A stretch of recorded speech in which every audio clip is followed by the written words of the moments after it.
بسم اللہ الرحمن الرحیم۔ السلام علیکم، ہمارے چینل پر خوش آمدید۔ میں بچپن میں تو اپنے باپ کی بہت پیاری بیٹی تھی، مگر وقت کے ساتھ ساتھ اس پیار میں کمی آتی گئی، ایسے کہ اب یہ پیار نہ ہونے کے برابر رہ گیا۔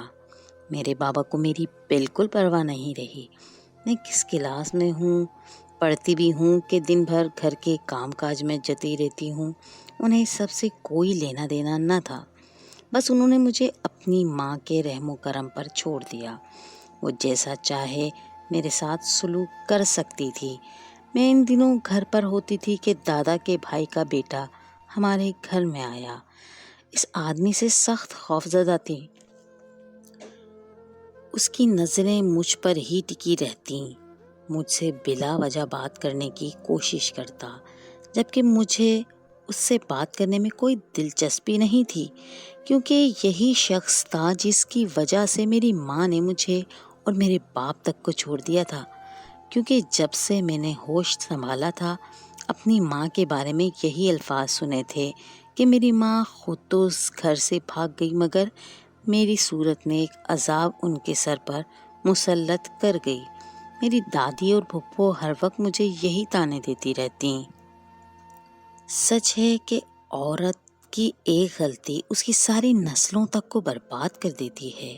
دادی اور پھپھو مجھ سے شدید نفرت کرتی تھیں، جیسے میرے باپ کی زندگی میری وجہ سے جڑی ہے، جبکہ بابا بھی مجھ پر بالکل دھیان نہ دیتے۔ وہ ہمیشہ سخت لہجے میں مجھ سے بات کرتے، ہر وقت مجھ سے چڑے رہتے۔ شاید انہیں یہ خوف تھا کہ میں بھی اپنی ماں کے نقش قدم پر چلنے لگوں گی، اور اس میں بھی سب سے زیادہ میری دادی اور پھپھو کا ہاتھ تھا۔ انہوں نے یہ بات ابا کے دل میں بٹھا دی تھی کہ رابیل بھی اپنی ماں کی طرح بھاگ جائے گی۔ شروع میں بابا ان کی بات پر بالکل دھیان نہ دیتے اور کہتے کہ مجھے اپنی بیٹی پر پورا بھروسہ ہے، مگر رفتہ رفتہ بابا کو مجھ پر یقین نہ رہا، اور اس طرح اس گھر میں میری حالت ایک نوکرانی سے بدتر ہو گئی۔ میں جب بھی تھکنے لگتی اپنی ماں سے مزید نفرت کرتی، جس نے اپنے دل کی خوشی کے لیے اپنی بیٹی کو بھی چھوڑ دیا تھا، اور جس شخص نے میری ماں کو بہکایا تھا، مجھے اس سے بھی شدید نفرت تھی۔ اس کا نام دلاور شاہ تھا، وہ بہت ہی پیسے والا تھا۔ میری دادی کہتی تھی کہ وہ میری ماں نازیہ کے حسن پہ مر مٹا تھا اور میری ماں اس کے پیسے پر۔ میں اکثر سوچتی تھی کیا میری ماما کو دولت اتنی عزیز تھی کہ اس دولت کی خاطر اپنی 5 سالہ بچی کو چھوڑ کر چلی گئی اور پلٹ کر خبر تک نہ لی۔ اور اب میں 20 سال کی ہو چکی تھی۔ جیسے تیسے کر کے میں نے ایف اے کیا، پھر مجھے گھر بٹھا دیا گیا۔ ایک دن میں صفائی کر رہی تھی کہ مجھے فالتو سامان جسے دادی نے پھینکنے کو کہا تھا، اس میں سے مٹی میں اٹا البم ملا، جو ماما اور بابا کی شادی کی تصاویر والا البم تھا۔ یہ دیکھ کر میرا دل زور زور سے دھڑکنے لگا۔ مجھے ڈر تھا کہ دادی نے مجھے ان تصویروں کو دیکھتے ہوئے دیکھ لیا تو بہت برا ہوگا۔ میں نے کچھ تصاویر ایک بکسے کے نیچے چھپا لیں اور صفائی کے بعد فارغ ہو کر ارد گرد کا جائزہ لیتے ہوئے خاموشی سے وہ تصاویر اپنے کمرے میں لے جا کر الماری میں چھپا دیں۔ میں نے رات کو سوتے وقت ان تصویروں میں اپنی ماما کو غور سے دیکھا۔ واقعی وہ اتنی حسین تھی کہ کوئی بھی ان پر دل ہار بیٹھتا۔ میرے بابا بھی انتہائی خوبرو انسان تھے اور اس تصویر میں دونوں ہی بہت خوش لگ رہے تھے۔ اچانک اس سب سے میرا دل بھر آیا۔ اس دن میں بہت روئی، مجھے اپنی ماما بہت یاد آئیں۔ کاش وہ دیکھ سکتی کہ ان کے کیے کی سزا میں کیسے بھگت رہی ہوں۔ ایک دن میں اپنی پھپھو کے ساتھ شاپنگ پر گئی ہوئی تھی۔ میری بڑی پھپھو کی بیٹی ثانیہ کی شادی تھی اور سامان اٹھانے اور سارا دن بازار میں دھکے کھانے کے لیے سب سے آسان ہدف میں ہی تھی۔ سارا سامان لینے کے بعد ثانیہ کے کچھ کپڑے ایک بڑے شاپنگ مال سے لینا تھے۔ وہاں میں نے اپنی ماما کو دیکھا تو میں حیرت سے دنگ رہ گئی۔ وہ کار ڈرائیو کر رہی تھی اور انہوں نے عبایا اور نقاب نہیں کیا ہوا تھا۔ میں حیرت سے انہیں تک رہی تھی، اتنے عرصے بعد بھی انہیں پہچان گئی تھی۔ میرے دیکھتے ہی دیکھتے وہ وہاں سے نکل گئیں۔ مجھے ماما کا یہ بے فکرہ انداز دیکھ کر ان سے اور نفرت ہونے لگی۔ پھپھو نے گھر آ کر دادی کو بتایا تو وہ اپنے کانوں کو ہاتھ لگانے لگی کہ توبہ توبہ، اس حرافہ نے اپنے یار کے پیسوں سے کار لی ہوگی، ورنہ خود تو اتنی امیر نہ تھی۔ اماں اور بھی کچھ کہتی جا رہی تھی مگر مجھے کچھ سمجھ نہیں آ رہا تھا۔ سر بری طرح چکرا رہا تھا۔ آج کل میری طبیعت خراب رہتی تھی، سمجھ نہیں آ رہا تھا کہ کیا ہو گیا ہے۔ کمزوری بھی بہت ہو رہی تھی۔ کچھ دن میں ہی میری حالت ایسی ہو گئی کہ اٹھا تک نہیں جاتا تھا۔ ایک روز دادی نے بابا کو کہا کہ رابی کو ڈاکٹر کو دکھاؤ، یہ اٹھ نہیں پا رہی۔ بس انہیں یہی فکر تھی کہ ان کے کام کیوں رک گئے ہیں۔ تو بابا مجھے ڈاکٹر کے پاس لے گئے۔ ڈاکٹر نے مجھے چیک کیا اور بابا کو کہا کہ آپ کی بیٹی اتنی کمزور ہو گئی ہے، آپ کو جلدی چیک اپ کروانا چاہیے تھا۔ جب میرے ٹیسٹ ہوئے تو ڈاکٹر نے بابا کو بتایا کہ میرا تو جگر بالکل ناکارہ ہو چکا ہے، اس کا ایک ہی علاج ہے، کوئی ان کو اپنے جگر کا ٹکڑا ڈونیٹ کر دے، اور وہ ان کا رشتہ دار ہونا چاہیے، جیسے ماں باپ یا بہن بھائی۔ یہ سن کر بابا بولے، ڈاکٹر صاحب میری بیٹی کا میرے سوا کوئی نہیں ہے، تو ان کے سارے ٹیسٹ کیے گئے تھے مگر ان کا بلڈ گروپ میچ نہیں کیا۔ میں اور بابا بہت پریشان تھے، جبکہ کسی اور کو کوئی فکر نہیں تھی۔ میں بستر کی ہو کر رہ گئی تھی۔ ایک دن بابا میرے پاس آئے، وہ بہت دکھی لگ رہے تھے۔ کہنے لگے، تمہاری ماں کا پتہ نہیں مل رہا، مگر پریشان مت ہونا، جلد ڈھونڈ کر اس سے بات کروں گا، امید ہے وہ ہماری مدد کرے گی، تم اس کی بیٹی ہو۔ میں نے کہا، نہیں بابا، میں اس عورت کا کوئی احسان نہیں لینا چاہتی جسے ہماری کوئی پرواہ ہی نہیں۔ بابا روتے ہوئے کہنے لگے کہ بیٹا، میں نے تمہاری ماما کی بے وفائی کو آج تک بھلا نہیں پایا ہوں۔ اس نے میری عزت کا بھی پاس نہ رکھا، لیکن کسی دوسری عورت کو اس کی جگہ نہیں دے پایا، مگر تمہارا قصور وار ہوں کہ تمہیں باپ کی شفقت سے بھی محروم رکھا۔ نہیں بابا، مجھے آپ سے کوئی شکایت نہیں ہے۔ میں نے بابا کو یقین دلایا۔ آہستہ آہستہ پورے خاندان میں میری بیماری کی بات پھیل گئی۔ اسی اثنا میں وہ شخص بھی ایک دن ہمارے گھر آن پہنچا۔ ان دنوں بابا ماما کو ڈھونڈنے کے ساتھ ساتھ پیسوں کے بندوبست کے لیے دوسرے شہر گئے ہوئے تھے، جس کی وجہ سے میری ماما مجھے چھوڑ کر جا چکی تھی۔ اسے دیکھتے ہی دادی اور پھپھو سے برا بھلا کہنے لگیں کہ ہمارے گھر کس کی اجازت سے داخل ہوئے ہو، ابھی ابھی یہاں سے چلے جاؤ۔ مگر اس شخص نے پیسے کی لالچ دے کر ان کا منہ بند کروا دیا۔ اصل میں دادی لوگ بہت لالچی تھے، اس لیے اتنی آسانی سے خاموش ہو گئیں، مگر مجھے اس کی موجودگی بہت بری لگ رہی تھی۔ تب ہی میں نے کمرے سے نکلنا چھوڑ دیا تھا، مگر آج تیسرے دن موقع پا کر وہ مجھ سے بات کرنے لگا۔ اس کی عجیب چپکو طبیعت تھی۔ زبردستی مجھے روک کر بولا، بیٹا آپ فکر مت کرو، میں آپ کا علاج کرواؤں گا۔ میں نے اسے نفرت سے کہا، مجھے آپ کی کوئی خیرات یا احسان نہیں چاہیے انکل، آپ کا احسان لینے سے اچھا ہے میں قبر میں اتر جاؤں۔ میں پھٹ پڑی۔ آپ نے جو میری ماں کو مجھ سے جدا کیا، اس وقت آپ کو مجھ پر ترس نہ آیا، اور اب آ گئے ہیں ہمدردی جتانے۔ یہ سن کر وہ بولے، نہیں بیٹا، آپ کی ماں کا کوئی قصور نہ تھا اور نہ ہی میرا قصور تھا۔ آپ کی ماں ایک پاک باز عورت ہے۔ میں حیرت سے تھم سی گئی۔ تو وہ مزید بتانے لگے، میں اپنی تعلیم مکمل کر کے جب پاکستان اپنے تایا کے گھر آیا تو مجھے پتہ چلا کہ ابراہیم نے اپنی پسند کی شادی کر لی ہے۔ ابراہیم کی منگنی اپنے ماموں کی بیٹی سے بچپن میں طے ہو چکی تھی، مگر وہ اس منگنی کو مانتا ہی نہیں تھا، کیونکہ اس کو اپنی کالج فیلو نازیہ سے محبت ہو گئی تھی، اور اس نے ضد پکڑ لی تھی کہ میں اسی سے شادی کروں گا۔ تمہاری دادی یہ سن کر ہتے سے اکھڑ گئی، خوب برا بھلا کہا کہ بن ماں کی بچی ہے، تمہارے انتظار میں بیٹھی ہے، وغیرہ وغیرہ، مگر تمہارا باپ ٹس سے مس نہ ہوا۔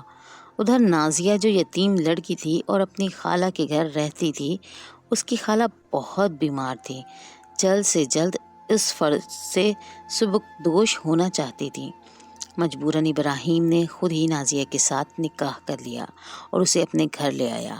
ماں بہن نے بہت رونا دھونا مچایا، مگر ابراہیم بہت خوش تھا کہ اس کی دلی مراد پوری ہو گئی۔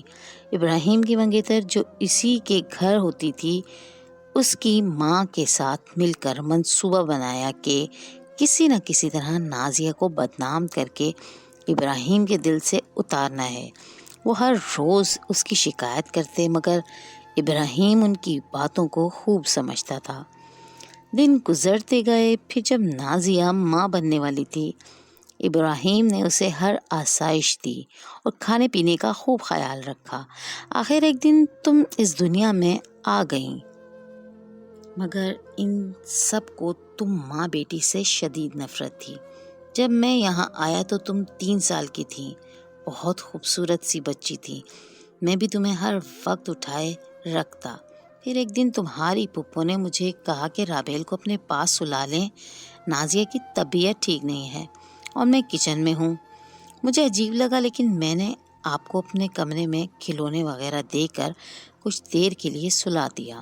تبھی اچانک نازیہ تمہیں ڈھونڈتی ہوئی میرے کمرے میں آ گئی اور مجھے کہنے لگی کہ بھائی جان، آپ نے اسے اپنے کمرے میں کیوں سلایا؟ میں کب سے اسے ڈھونڈ رہی تھی۔ ابھی اس نے یہی کہا کہ دروازہ دھڑام سے بند ہو گیا۔ ابراہیم کی منگیتر نے چلانا شروع کر دیا کہ نازیہ یہ دلاور کے کمرے میں ہے۔ اسی وقت ابراہیم بھی وہاں آ گیا۔ نازیہ بیڈ سے تمہیں اٹھا رہی تھی۔ تمہاری دادی نے بھی خوب واویلا کیا، مگر مجھے لگا کہ تمہارا باپ ہم پر بھروسہ کرے گا، لیکن یہاں تو معاملہ ہی الگ تھا۔ وہ اسی وقت گھر سے نکل گیا اور ان عورتوں نے تمہاری ماں کو بہت پیٹا اور بالوں سے گھسیٹتے ہوئے گھر سے نکال دیا۔ وہ بیچاری بہت چیخی اور اپنی صفائیاں دیتی رہی، مگر انہوں نے اس کو گھر سے نکال کر ہی دم دیا۔ میں نے انہیں بہت سمجھایا، مگر میری بات سننے والا کوئی تھا ہی نہیں۔ تب میں تمہاری ماں کو وہاں سے لے آیا، کیونکہ اس بیچاری کو ان لوگوں نے سڑک پر پھینک دیا تھا۔ میں نے اس معاملے کو سلجھانے کی کوشش کی، مگر اس نے کہا کہ ابراہیم کی چپ کا ایک ہی مطلب ہے کہ وہ بھی اس الزام کو سچ سمجھتا ہے، اس لیے میں اس سے کوئی تعلق رکھنا نہیں چاہتی، نہ ہی اپنی صفائی میں کچھ کہوں گی۔ اس نے کئی بار کوشش کی کہ تمہیں اپنے ساتھ لے جا سکے، مگر انہوں نے کبھی اسے گھر میں گھسنے تک نہیں دیا۔ میں نے تمہارے باپ کو بھی سمجھانے کی بہت کوشش کی، مگر وہ تو مجھ سے ملنے کو ہی تیار نہیں تھا۔ اب تک یہ بات میرا پیچھا نہیں چھوڑتی کہ میری وجہ سے کسی کا گھر برباد ہوا ہے۔ شاید تمہاری بددعا لگی ہے کہ مجھے پھیپھڑوں کا کینسر ہو گیا، حالانکہ میں بے قصور ہوں۔ انکل یہ باتیں کرتے ہوئے رو پڑے۔ میں ابھی تک صدمے میں تھی کہ وہ سب جو میں جانتی تھی ویسا کچھ نہیں تھا، جبکہ وہ مزید بتا رہے تھے کہ میری ماں نے اپنا بوجھ خود اٹھایا، محنت کی، بچوں کو ٹیوشن دی۔ جب وہ یہاں سے گئی تو امید سے تھی، اس نے 2 جڑواں بیٹوں کو جنم دیا، ان کا سارا بوجھ اکیلے اٹھایا۔ دن کو وہ اوبر چلاتی ہے اور شام کو ٹیوشن پڑھاتی ہے۔ میرے 2 بھائی بھی ہیں۔